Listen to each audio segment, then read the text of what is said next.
A factory worker father hurriedly excused himself upon her announcement.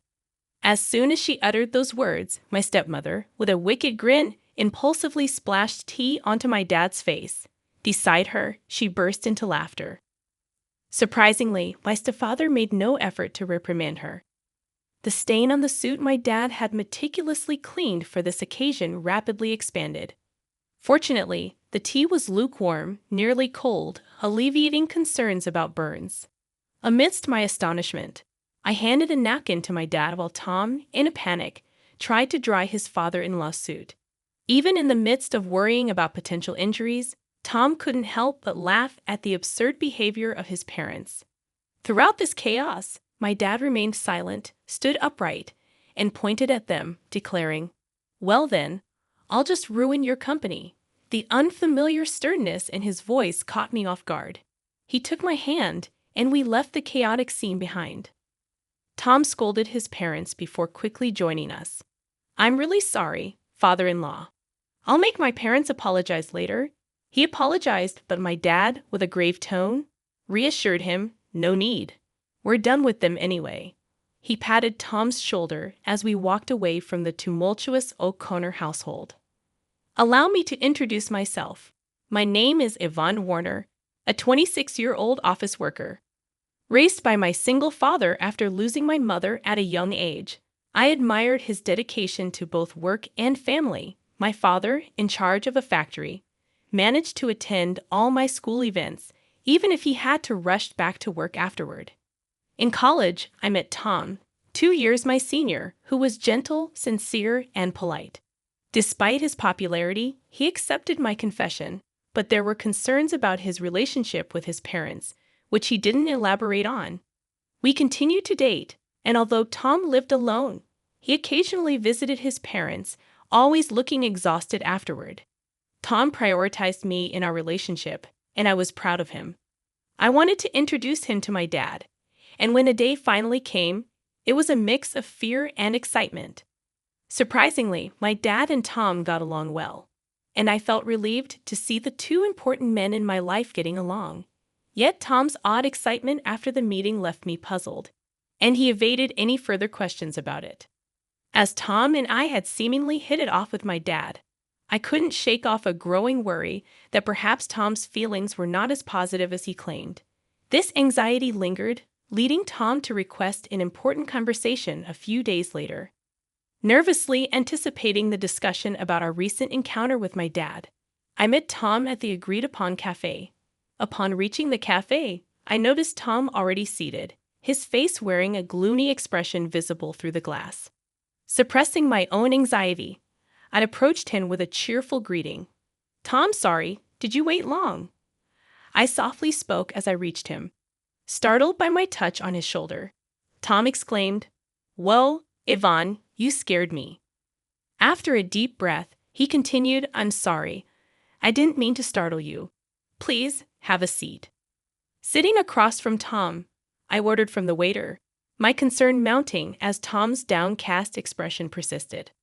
Hoping to encourage him to share his thoughts, I spoke up, "Hey, Tom, what's bothering you so much? Is there something wrong with my dad?"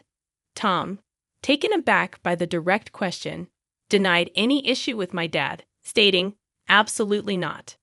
I respect your dad. It's just that my. He trailed off, avoiding eye contact. Sensing the need to delve deeper, I sighed and pressed him. "If you're worried about something, I want to know what's on your mind." Tom took a deep breath, as if preparing himself, and began to disclose a shocking revelation. According to him, his parents were judgmental and lacked class, constantly interfering in his life. When he introduced a girlfriend, his parents would criticize her on the spot, leading to tearful breakups. Tom desired to marry me but was troubled by the prospect of involving his parents in our marriage. Assuring him that we didn't have to include them in our union, I suggested enduring their presence during the wedding formalities. Reminding him that my dad liked him, I thought the matter was settled, but Tom had more to share. He revealed that when he met my dad, he was surprised by the stark contrast to his own parents. Expressing a desire to become the son of such a great man, Tom shared his dilemma about marriage. While he was pleased that my dad liked him, he couldn't decide whether his parents should also become his in-laws. Tom brightened momentarily but sighed deeply afterward. In a moment of realization, Tom looked up and apologized. He proposed a unique solution. When we meet his parents for our marriage, could my dad come along? Tom hoped that the presence of someone so respectable might eventually influence his parents positively. I agreed to discuss it with my dad, but I couldn't help expressing my wish that Tom had approached the conversation differently. Understanding his misstep, Tom quickly apologized and then, with newfound determination, formally proposed marriage to me. Swiftly deciding to discuss the matter with my father, who was initially hesitant, I approached him with Tom when he formally asked for my hand in marriage. After obtaining my father's agreement, Tom and I arranged a date to meet his parents. On the appointed day, dressed in our best attire, we stood at the front door of Tom's family home, preparing to meet his parents for the first time. Given the unsettling stories I had heard about Tom's parents, my nerves were understandably on edge. My father, attempting to lighten the mood, encouraged us not to be too tense, assuring that Tom's parents were just overly concerned. His supportive pat on the back eased my anxiety slightly. When Tom rang the doorbell, there was no response, causing a momentary panic. Tom rang again, but still, there was silence. Not wanting to create a bad impression, Tom excused himself and entered the house first, leaving my father and me exchanging concerned glances. After what seemed like an eternity, Tom reappeared, looking flustered. Before I could inquire about the delay, he made excuses with a forced smile, promising us they would be ready soon. My father sighed in exasperation, and I couldn't shake the growing worry that this incident might jeopardize our wedding plans. Finally, Tom ushered us inside, where his parents awaited us. However, their demeanor was peculiar.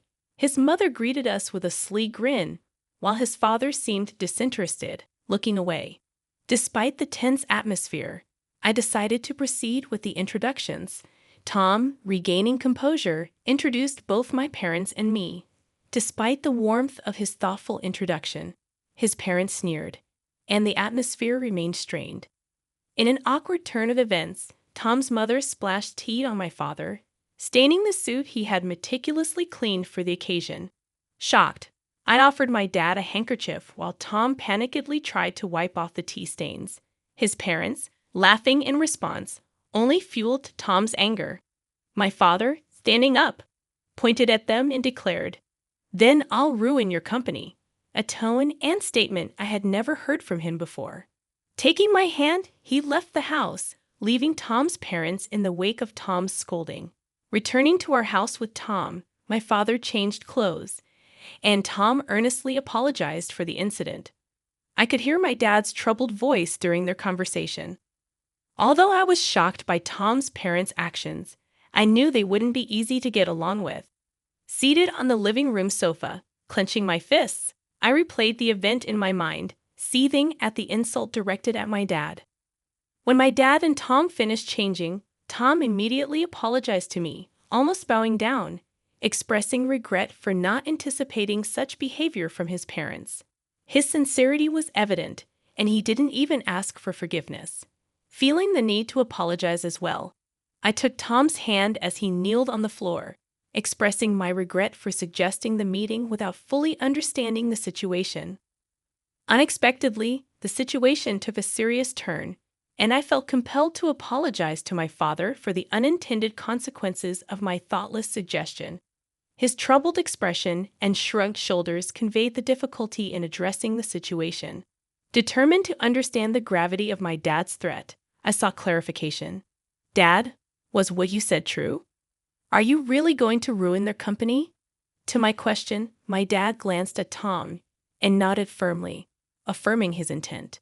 My father, the CEO of a renowned local enterprise, revealed that their business was already struggling. As the factory manager and CEO, he had started as a worker in the very factory, sacrificing his dream of becoming a painter to raise me alone after my mother's passing. He worked tirelessly and climbed the corporate ladder through several promotions, Eventually, he took over as the CEO when the former CEO retired. During our recent visit to Tom's family home, we discovered that one of the subsidiaries managed by Tom's father, my father-in-law, belonged to my dad's company.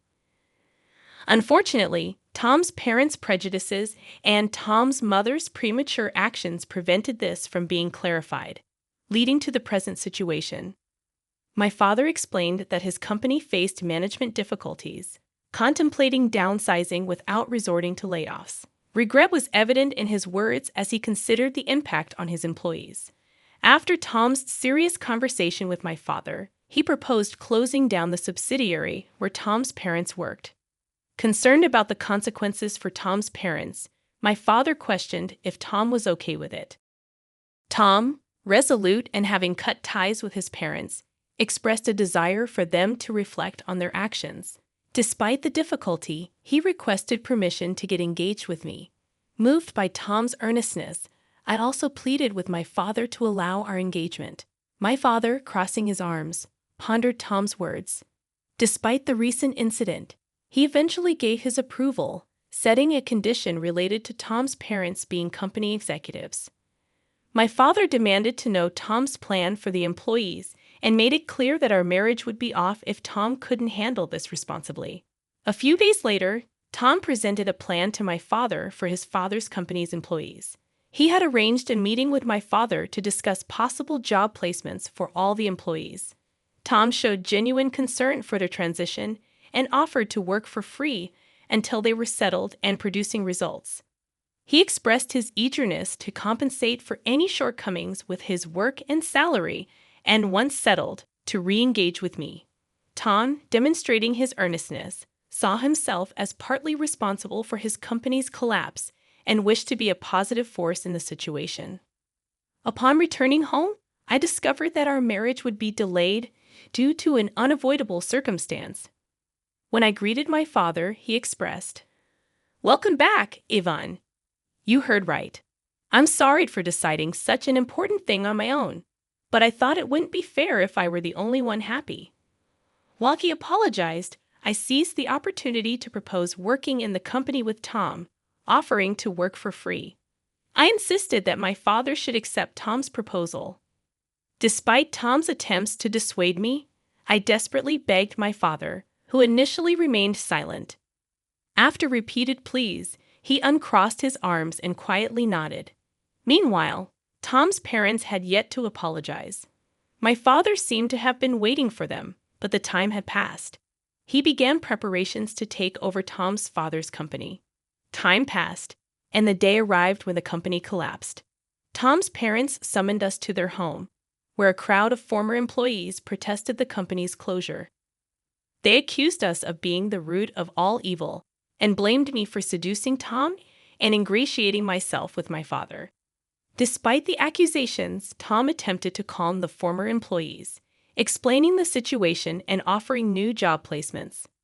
Ignoring his parents' outbursts, Tom apologized for the inconvenience caused and promised to work with dedication. The former employees, reassured by Tom's efforts, began leaving, relieved and grateful. As they departed, my father promised to inform them of the details later. In the aftermath, Tom's parents continued to fuss about their predicament. Tom sighed in exasperation at their blame shifting, expressing concern about losing their house used as collateral. Despite their pleas, Tom's parents were met with indifference as the former employees had already heard the truth from Tom and disregarded the parents' desperate appeals. My father also ignored their words, and the former employees left relieved, leaving Tom's parents to confront the consequences of their actions. "I don't care what you think. You got what you deserved, so it can't be helped. Why don't you learn a little remorse?" My father reprimanded Tom's parents, who seemed oblivious to our scolding. Unable to bear their persistence any longer, I finally lost my patience.